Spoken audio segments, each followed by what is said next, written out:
어느 날 독자로부터 편지를 받았습니다. 안녕하세요. 저는 경기도 땡땡 교회 출석하고 있는 청년 박땡땡입니다. 목사님의 책 체험물리학을 우연히 접하게 되어 읽게 되었는데요. 읽다가 궁금증이 있어 이렇게 메일을 드리게 되었습니다. 완전히 이해할 수 없기 때문에 완전히 사랑할 수 없다. 목사님께서는 이 책에서 인간은 결코 완전한 사랑에 대한 이해가 태생적으로 불가능한 존재이기 때문에 궁극적으로 완전한 사랑을 할 수 없다, 알 수 없다라고 말씀하셨습니다. 완전한 사랑을 알 수 없는 존재가 인간이라면 목사님이 체험물리학이란 책을 통해 말씀하시고자 했던 체험이 사실상 불가능한 것 아닌가라는 생각이 듭니다. 이 부분에 대해 설명해 주실 수 있을까요?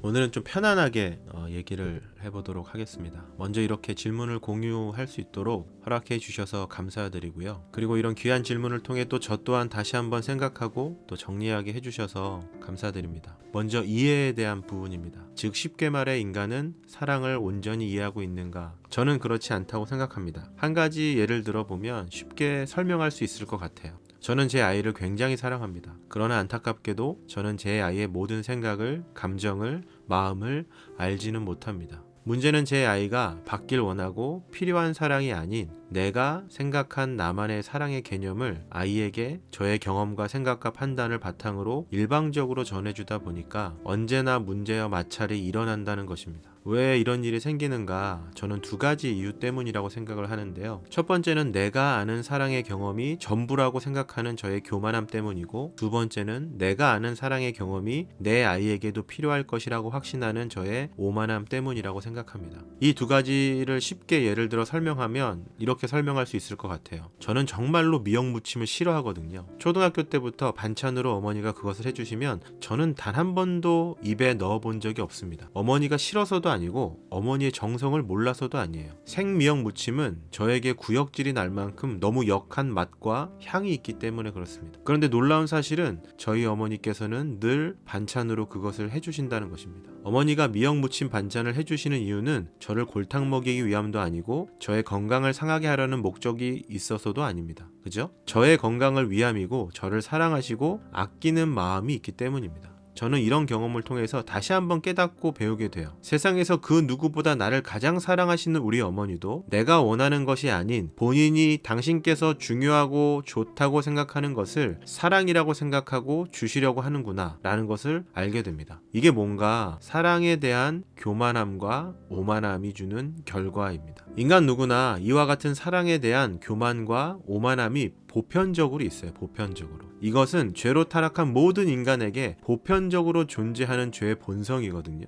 본질이거든요. 칼빈은 인간의 본성을 전적 타락이라고 정의하였습니다. 저는 이 칼빈의 인간에 대한 정의가 가장 정확한 이해라고 생각합니다. 문제는 뭐냐면 그 다음이죠. 그리스도인으로 기독교인으로 예수를 주로 고백하는 사람으로 예수 그리스도의 완전한 사랑을 삶 가운데 실현하며 살아가기 위해 부르심을 받은 것이 우리들인데, 우리가 그 사랑을 완전히 이해할 수도 완전히 행할 수도 없는 존재라면 우리가 정말 그리스도인이 될 수 있는가? 라는 질문이 드는 거죠. 그러나 인간이 가지고 있는 사랑의 한계성을 깨닫는 것과 동시에 한 가지 더 중요한 사실을 함께 깨달아야 한다고 저는 생각해요. 그게 뭐냐면 모든 인간이 사랑에 대한 교만과 오만과 독선으로 가득 찬 존재이기 때문에 완전하신 사랑, 겸손과 온유하신 사랑, 사랑의 본질 그 자체이신 예수 그리스도가 반드시 필요하다는 거예요. 반대로 바꿔 말하면 우리가 완전한 사랑을 알아 완전한 사랑을 실천할 수 있는 존재라면, 즉 우리가 전적 타락이 아닌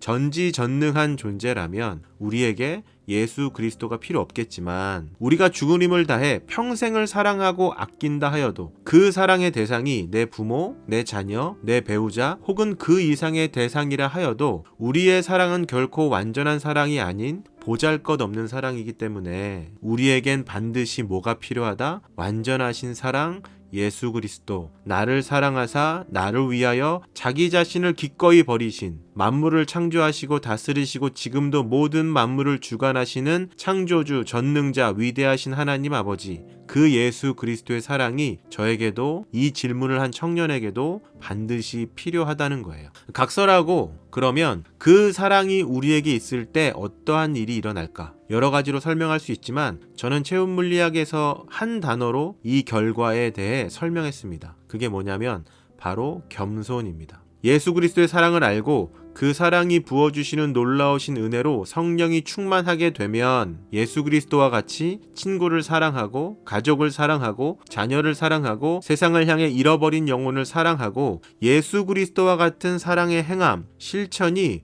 바로 우리의 옷이 됩니다. 그러나 그 사랑의 행함 끝에는 항상 무엇이 남는가? 겸손이에요, 겸손. 내가 할 수 있는 모든 것을 다 쏟아 부었음에도 불구하고 내가 받은 예수 그리스도의 감당할 수 없는 사랑이 비교할 수 없이 크기 때문에 내 모든 것을 다 주고도 더 주지 못해 미안하고 가난한 마음, 그 겸손이 바로 우리의 것이 된다는 거예요. 제가 체험물리학이라는 책을 통해 특별히 청년이 질문해 주신 사랑의 체험에 대해 이것을 말하고 싶었어요. 예수 그리스도가 부어주시는 놀라운 사랑에 우리가 매이게 될 때 우리의 삶에는 예수 그리스도의 사랑의 그림자가 나타나게 되고 그 사랑의 그림자를 쫓아 내 모든 것을 다 내어주는 사랑을 실천하면서도 이게 중요해요. 마음 한가운데 그 어떤 자기 만족이 아닌 완전한 겸손, 할 일을 했지만 늘 부족했습니다. 더 사랑을 배우고 더 실천하고 행하겠습니다. 내가 한 것은 아무것도 아닙니다. 내가 베푼 사랑은 예수님께서 내게 베푸신 사랑에 비교할 수 없을 만큼 보잘것없는 것입니다. 이와 같이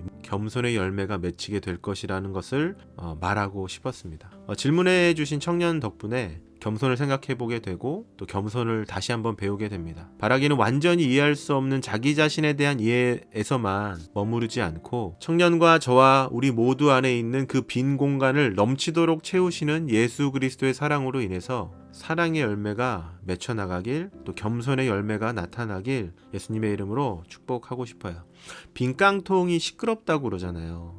우리 안에 사랑이 없을 때 사랑에 대한 말들이 참 많아지는 것 같아요.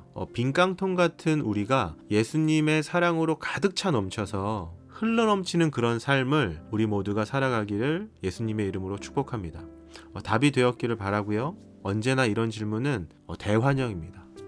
행복한 한 주 되세요. 감사합니다. 성경공방 유찬호 목사였습니다.